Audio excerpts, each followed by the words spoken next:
some of the time when I feel bad, I just feel like killing myself or something like that. It feels so bad. John Davidson is 16. He suffers from a disturbing neurological disorder, once regarded as a wild madness. Well, so... But when you know him better, you discover that John's not mad.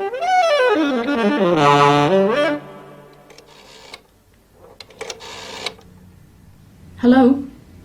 Could I speak to the duty officer, please? Last year, John's mother called the social services and asked them to warn the police about his disorder. John had sworn at an officer and came close to arrest. About my son, John. My son was approached in the street by a police officer who swore at him because my son had used foul language. My son has Tourette syndrome. Yes, he comes out with quite abusive words. He shouts them. The point is, Tourette's syndrome makes John swear when he doesn't want to. Control these words. The thoughts come into his head and he just says them. It has made his life and the life of his family almost impossible in the close-knit, well-ordered community of Galashiels where they live. No, he won't hurt anybody. Fuck up! It's very slippers. Tourette's syndrome is quite rare and is seldom as intense as John's, varying from small involuntary tics and obsessions to what the scientists call full-blown Tourette's, like this. Fuck up! I wonder what on earth you were doing, shouting at him like that. But if you didn't know about John, what would you think as he passed you in the street?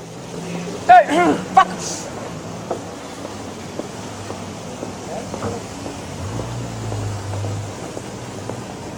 That's the place Dad didn't mind.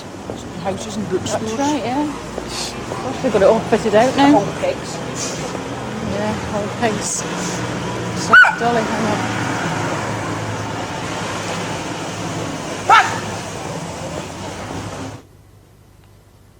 It feels like, I think, it's hard to explain. It's when I feel I'm going to say it, I try and stop myself, but it just feels as if I have to say it. It's like somebody's forcing it out of me. Fuck, John. fuck up! I want some fruit. Fuck you! Can't. Because he feels that the words are being forced out of him, John buttons his lip, almost literally, in an attempt to keep the offending words private in his head, rather than public in the shop.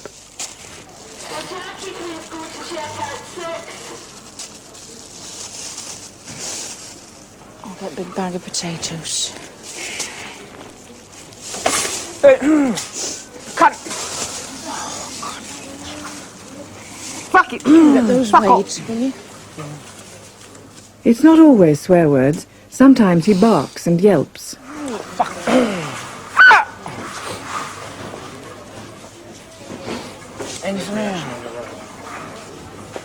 Hey! Perhaps because John is an adolescent, most of his involuntary outbursts are sexual, particularly if he sees a young woman. And a football strip for William.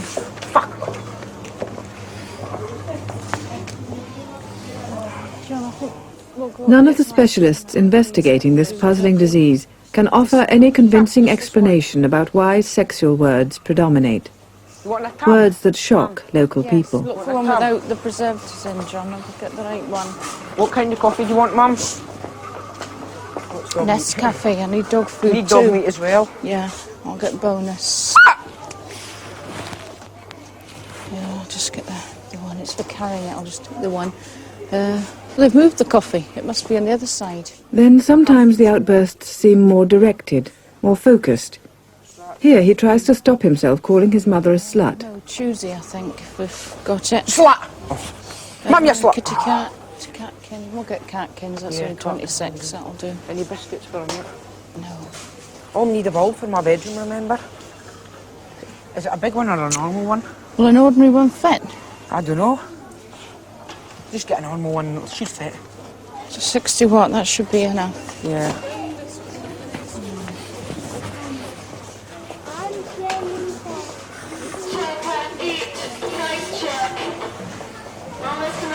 Can you see where the coffees are? There it is, John.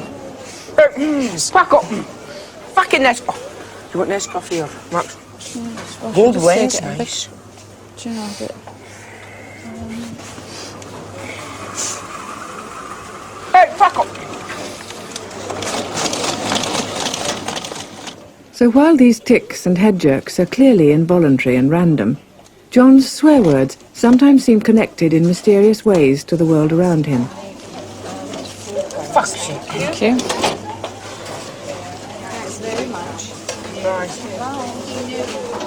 He is both aware of the words and of what they mean, and perhaps more important, what they mean to others. Sometimes I think that I say them because I know they're disgusting and I know that somebody's going to get angry about it or turn the back about it. And that when I think of that, it just makes me worse. That's exactly what my mum thinks as well.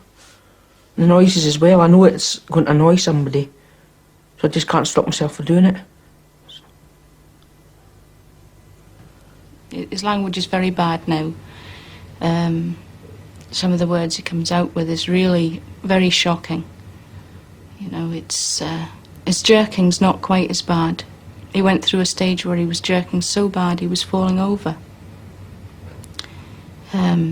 He would suddenly have a rapid arm movement.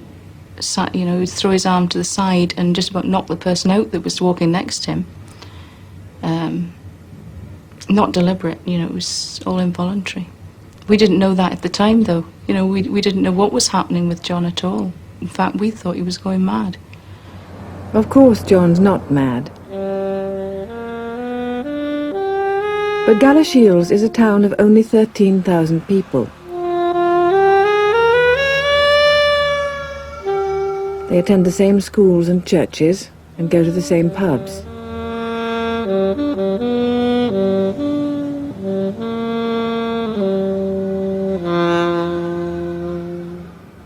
The police know many of the people by name.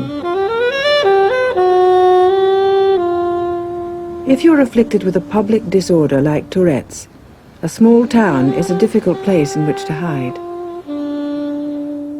I used to walk through the town in Galashiels to get back and forward to college.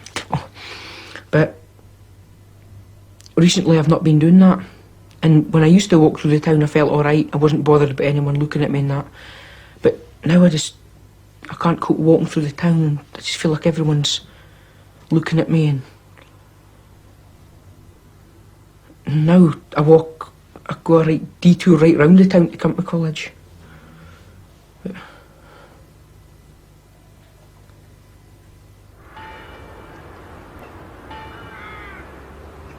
For John, there is a real need to hide and to be alone.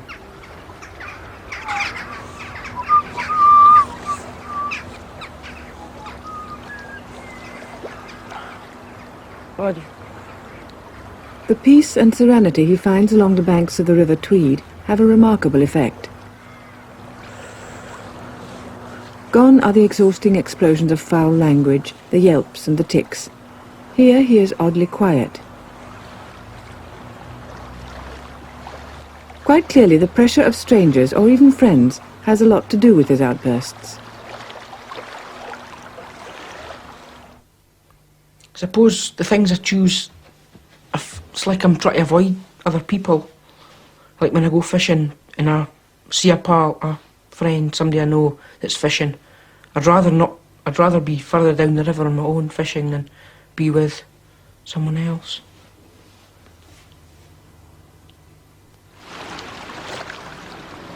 But being alone is not the complete answer. Paradoxically, Touretters make excellent musicians, dancers, and athletes. For John, the boisterous noise of college basketball is a great